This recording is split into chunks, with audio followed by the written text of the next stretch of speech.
Tonight's show, as always, is dedicated to the folks in service of our country. Come home soon, come home safe. Each one of you more precious to us than the bloated orange blob that is the commander-in-chief. But also a big shout out to our wounded warriors. Thank you, thank you, thank you, and thank you so much to the folks at the VA who spend their lives picking up and putting back together the broken pieces of the rich man's games. Thank you, VA.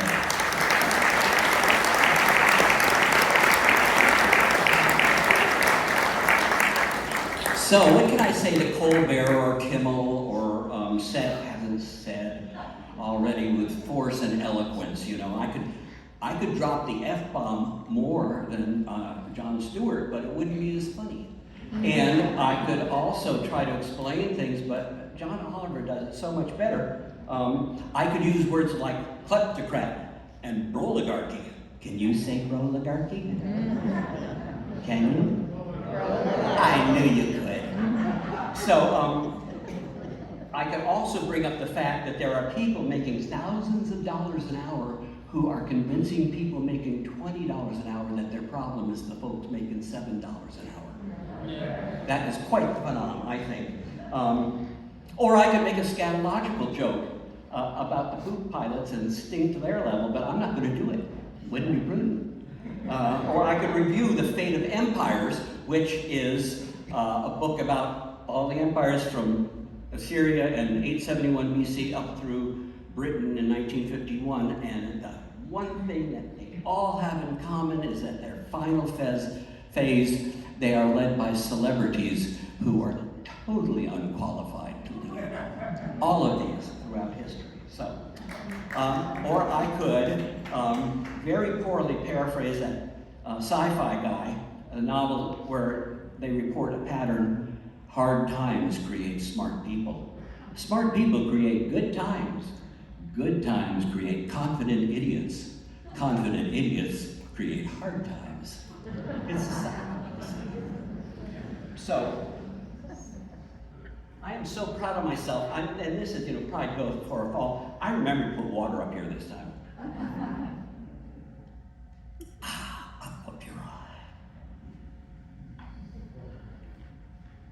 Okay, so we're in hard times.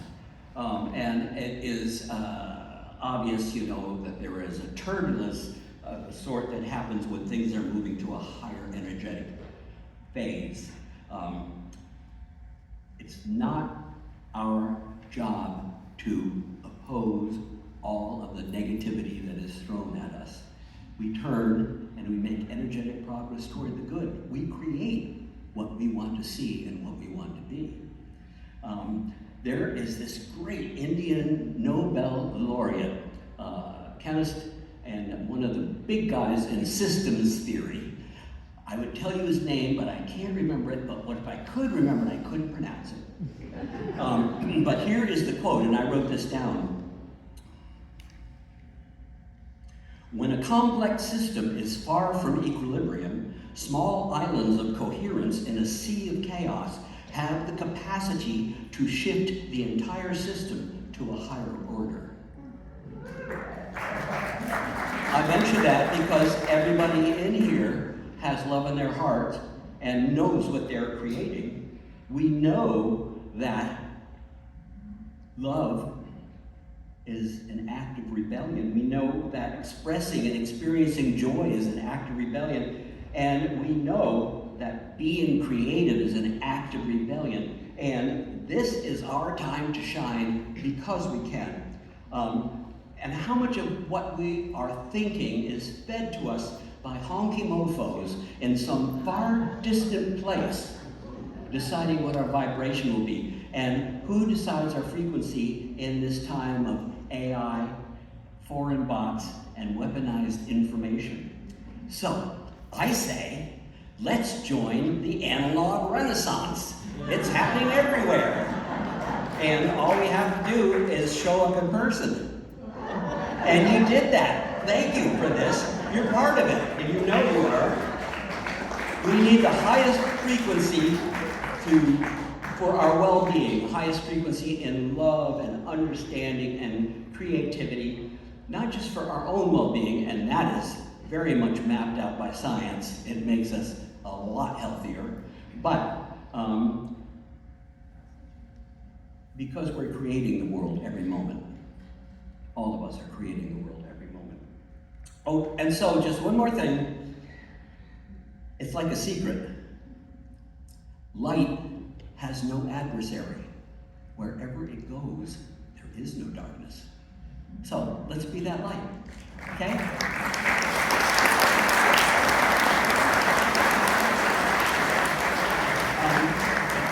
To my left is the lovely darling of the dancing digits, Diane Delage, who gets to talk, and she has two things to say, and one is, a bear without teeth is a gummy bear.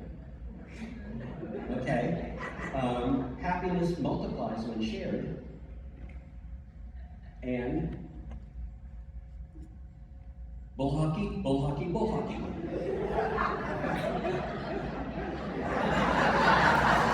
Ladies and gentlemen, Diane Delage.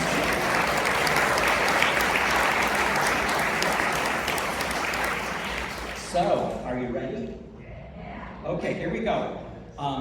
I would like to recognize our host tonight at the UU Fellowship, and this is Tom Marisi, president of the UUFG congregation. That's the Unitarian Universalist Fellowship, Gainesville, UUFG, and he is going to say hello.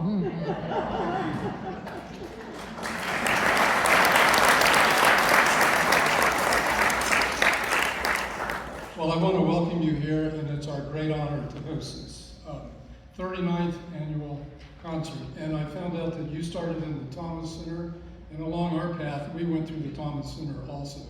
Starting at the university in 1952, and so in 2027, that'll be our 75th year. And we've been in various places, and we moved here in 1996. And it really is our great honor to have you here. And if you want to come back and visit with us sometime, you know, we don't follow a particular creed. We don't have a creed. We're open to anyone's spiritual path. So come and see us Sunday morning at 11 sometime if you'd like, and we'll welcome you with open arms. Thank you.